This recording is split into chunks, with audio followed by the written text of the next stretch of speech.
उस समय मुझे कोई ज्ञान तो था नहीं कि गृहस्थ धर्म क्या होता है, विरक्त धर्म क्या होता है। पूर्व प्रारब्ध ने, जो पूर्व में भजन हुआ होगा, उसी ने प्रेरित किया। जैसे हम कक्षा 4-5 में पढ़ते थे, तो स्वभाव, उस समय में ज्ञान तो है नहीं, स्वाभाविक 10 चालीसा का पाठ करना देव मंदिर में जाकर के। जब कक्षा 8 में आए तो बार बार ये चिंतन होना, माँ का शरीर नहीं रहेगा, पिता का शरीर नहीं रहेगा, इन सबका आखिरकार मेरा प्यारा कौन है, हम किससे प्रेम करें, ये तो सब जाने वाला है। अभी कौन विचार दे रहा था। फिर कक्षा 9 में जब थे तो गांव में भागवत हुई। जब 7 दिन भागवत सुना, बच्चे ही थे, निर्णय हो गया कि वास्तविक प्यार तो श्री भगवान से होता है। बस हाई स्कूल में फार्म नहीं बना, भाग पड़े घर से। अब इसमें हम कहाँ थे, हमारा विचार या हमको कोई समझाने वाला या हमको कोई, तो विरक्त मार्ग जो मिला हमें, तो हमारे पूर्व भजन की प्रेरणा से मिला। अब प्रारब्ध ने हमको सतमार्ग में लगाया। प्रारब्ध कहते पूर्व के किए हुए कर्म। अब हम अगर इस जन्म में असत कर्म करने लगे, विचार हुए, भगवत मार्ग में आए, और तीव्रता बढ़ी, मुझे भगवत प्राप्ति करनी है, संतों का सानिध्य मिला, तो जो आग चिंगारी थी वो ज्वाला बन गई, अब मुझे भगवत प्राप्ति। ऐसे ही पूर्व का मलिन प्रारब्ध ऐसे मित्र बना दिए जो पापाचरण में की शिक्षा दी, वो पापाचरण की चिंगारी डाली और ज्वाला बन गए, भयंकर वो दुष्ट स्वभाव वाले पूर्व राक्षसी वृत्ति को धारण कर लिए। पूर्व प्रारब्ध ने उनको मोड़ दिया। अब कृपावशात यदि उनको साधु संग मिल गया, उनको लगा मेरे से बहुत गलती हो गई, और सब छोड़ करके सतमार्ग में चले, वो महात्मा बन गए। महात्मा मार्ग में चले, पूर्व पुण्य प्रारब्ध, कुसंग मिल गया, भ्रष्ट हो गए, पतित हो गए। दोनों बातें देखने, पूर्व का शुभ और अशुभ प्रारब्ध एक बार तुम्हें खड़ा करेगा, गंदी जगह में या अच्छी जगह में। अब इसके आगे की यात्रा जो है, अब आप निश्चय करो, पशु नहीं हो कि जो प्रारब्ध में लिखा वही भोगना है। अब आप आगे भजन करके प्रारब्ध को मिटा सकते हैं, या नवीन गंदा या अच्छा प्रारब्ध की रचना करते हैं। ये दोनों बातें मनुष्य जीवन में है। आपको जैसे गृहस्थी में मिला, अब यहां नवीन प्रारब्ध की रचना करो कि पूरे परिवार को भगवत स्वरूप मानकर, धर्म की कमाई के द्वारा परिवार की सेवा करते हुए, नाम जप करते हुए, अंदर से भावना, नाथ सकल संपदा तुम्हारी, मैं सेवक समेत सुतनारी, हर कर्म भगवान को समर्पित। अभी देखो प्रारब्ध बदलने लगेगा। अभी मंगल भवन भगवान की कृपा से सुख, अंदर आंतरिक सुख की वृद्धि होने लगेगी। बाहर के दुख की तो कोई परवाह नहीं है।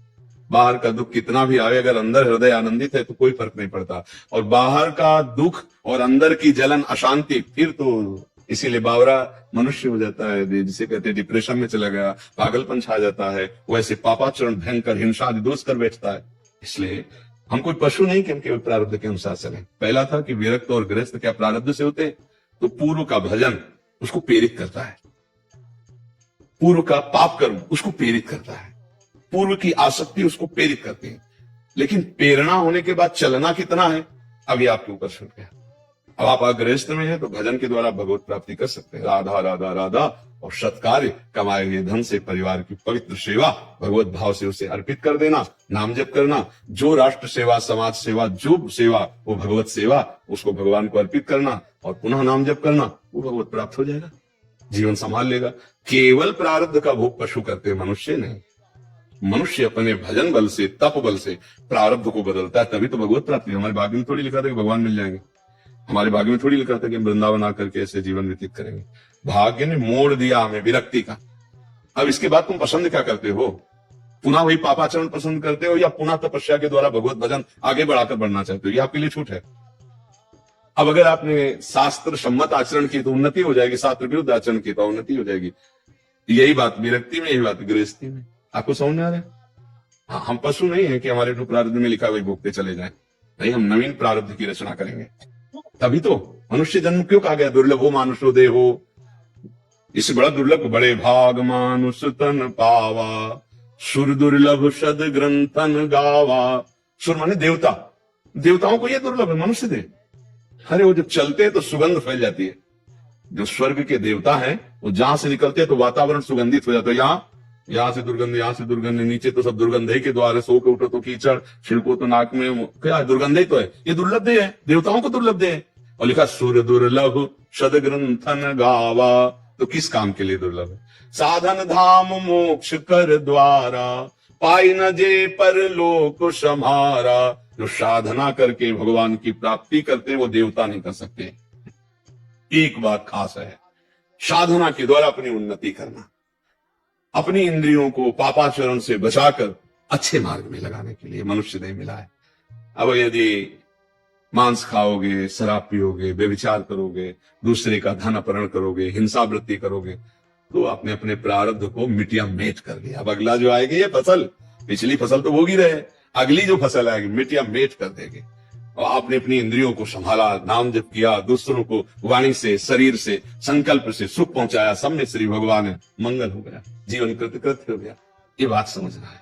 हमारा मनुष्य जीवन बड़ा दुर्लभ है। कल एक प्रश्नकर्ता से यही बात हुई, वो कह रहे थे कि सबसे बड़ा पछतावा क्या है, प्रश्न किया था, यही पछतावा है, पूरा जीवन निकल गया और कमाई एक पैसा नहीं कर पाए।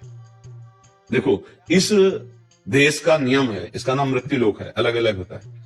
इस देश का एक भी पैसा, एक भी सामग्री, एक भी रिश्ता, यहां तक कि शरीर भी यही छुड़वा लिया जाता है, छूट जाता है ना। अब संग जाता है जो पाप कर्म करते हो या जो पुण्य कर्म करते हो या जो नाम जप करते हो। पाप पुण्य कर्म दोनों नाशवान है। पुण्य कर्म सुख भोगा के नष्ट हो जाएगा, पाप कर्म दुख भोगा के नष्ट हो जाएगा, लेकिन भजन अविनाशी है। इसलिए कबीरदास जी कहते, कबीरा सब जग निर्धना, धनवंता नहीं कोई, धनवंता सोई जानिए जाके राम नाम धन। यदि आपने नाम जप कर लिया तो आपको पछतावा नहीं रहेगा, अगर नाम जप नहीं किया तो पछतावा रहेगा। पुण्य कर्म तुम्हें बचा नहीं पाएंगे, नाम जप बचाएगा, भगवान नाम जप कर। तो हमें लगता है कि गृहस्थी में रह करके यदि हम ठीक से चले, पापाचरण ना करें, कोई ये गंदी बातें खाएं पिए ना, गंदे आचरण ना करें और नाम जप करें और अपने कर्तव्य को पूजा माने, अपने कर्म को भी पूजा माने, योग बना ले, कर्म को योग बना ले। कर्म योग के द्वारा भगवान की प्राप्ति होती है। पक्का हमारा प्रारब्ध क्षीण हो जाएगा और नवीन भाग्य की रचना हुई, भगवान से मिलन हो जाएगा। ये दुखालय संसार से हटकर महान सुख में निमग्न हो जाएंगे। समझ आ रहे जी।